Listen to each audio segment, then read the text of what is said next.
Welcome, welcome, welcome, welcome. Once again, my name is Precious Aki.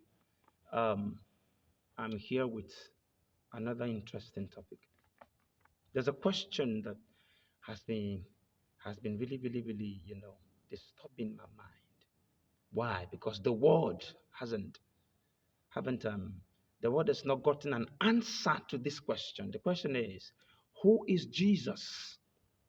Is he just a white man from Israel?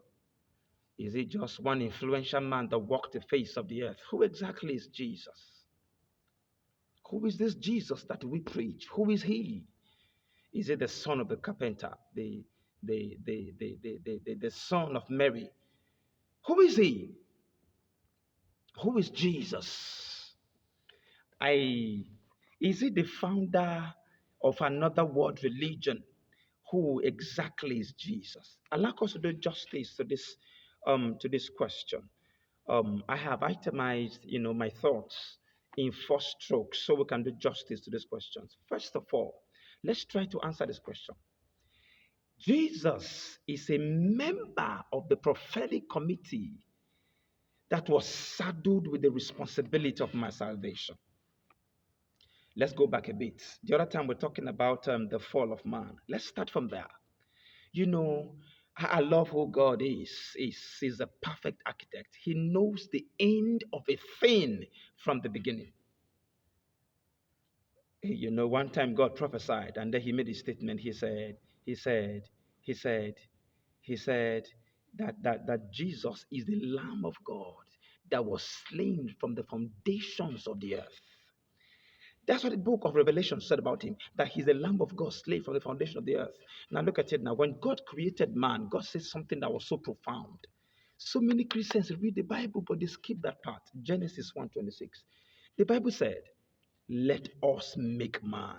He didn't use that let us. You see, it was God said, let there be light, and there was light. God said, let there be this, and there was that. God said, let this there, let the water separate, let there be light, let the darkness and light be separated, and all of that. But when it came to man, God made a profound prophetic statement. He said, let us make man. A committee was established. Now, this committee was eventually going to produce something to solve a problem later on. And out of that committee, the Lamb came. Jesus was a member of that committee. It was a prophetic committee that was set in place. God knew that this creature, this man that he has made, will fall into a quagmire, will fall into a problem. And so he provided a solution from the beginning of the earth. And look at what the Bible calls Jesus in the book of Revelation. Hebrews chapter 2, verse 10. He calls him the captain of our salvation. That's King James. New International Version calls him the author of our salvation. So who is Jesus? He is a member. This Jesus is a member of the prophetic committee that was saddled with the responsibility of my salvation. That's the first stroke I like to look at. You must first of all understand that he is a member of that prophetic committee that was established to see to it that you are safe from the clutches of darkness, that you are delivered from the hold of the devil. Who is Jesus? Number two, he is the spirit of Christ made flesh so I can be redeemed after his order. Oh, glory. He is the spirit of Christ made flesh, so I can be redeemed after his order. Now, if you look at the Bible in the book of John, chapter 15, verse 15, the Bible said, I call you not slaves, but friends. Look at the progression. Jesus looked at the disciples and he said, hey, friends, from today, I no longer call you slaves, but friends. I loved it.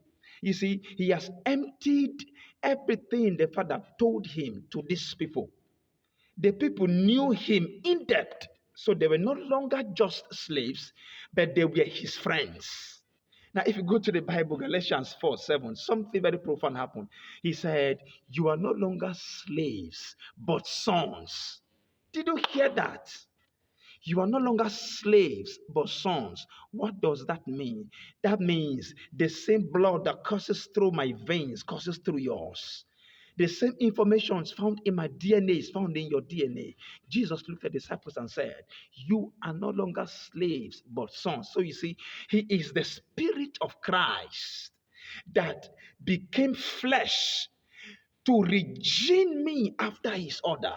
Woo! Who is Jesus? He is that spirit that came to my spirit to make me same with him. Allos Paracletos. He is that spirit that came to make me exactly like himself.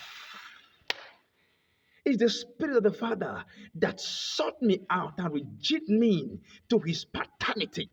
He is the spirit of the Father that took me off the shame of bastardism and then gave me a name after his own self. He gave me an origin. Now I'm no longer a slave. I am a son. I am a son. That is who Jesus is. He is the Spirit of Christ that became flesh to redeem me after his order. Number 3, he is God revealed so my destiny can be regained. He is God revealed so my destiny can be regained. When God created man, he created man with a definite destiny. He created man with a defined destiny. That this one will bear my signet to the world. That this one will be the extension of me on earth. He made man with a destiny, and that destiny was Lord. So, what did Jesus come to do? He was revealed so that my original destiny can be regained. I lost it, but he came so that I can regain it. That is who Jesus is. Jesus was revealed. He is that entity, that personality revealed, so that my originality can be regained. 4. Who is Jesus? Jesus is a symbol of the authority of heaven and on earth. Look how Matthew 28:18 says. He said, "All power and authority in heaven and on earth has been given unto me." So, who is Jesus? He is the symbol, the signet, the representation of the authority, the custodian of all the powers, of all the rights to use power in heaven and on earth. That is who Jesus is. He is the representation of heavenly and earthly authority.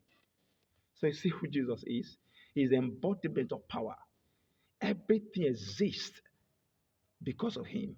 Everything exists in him. Everything was formed by him and exists in him. He is the symbol of power in heaven and on earth. Will you have this kind of person and ignore him? Guess where he's living? He's living right inside of you. Guess what he wants to do? He wants to live inside of you. What will you do? Throw him away? Where will you have this kind of power again? It can only be found in him. He controls everything that is. He controls the spiritual. He controls the physical. If I were you, I would give him chance in my life. God bless you.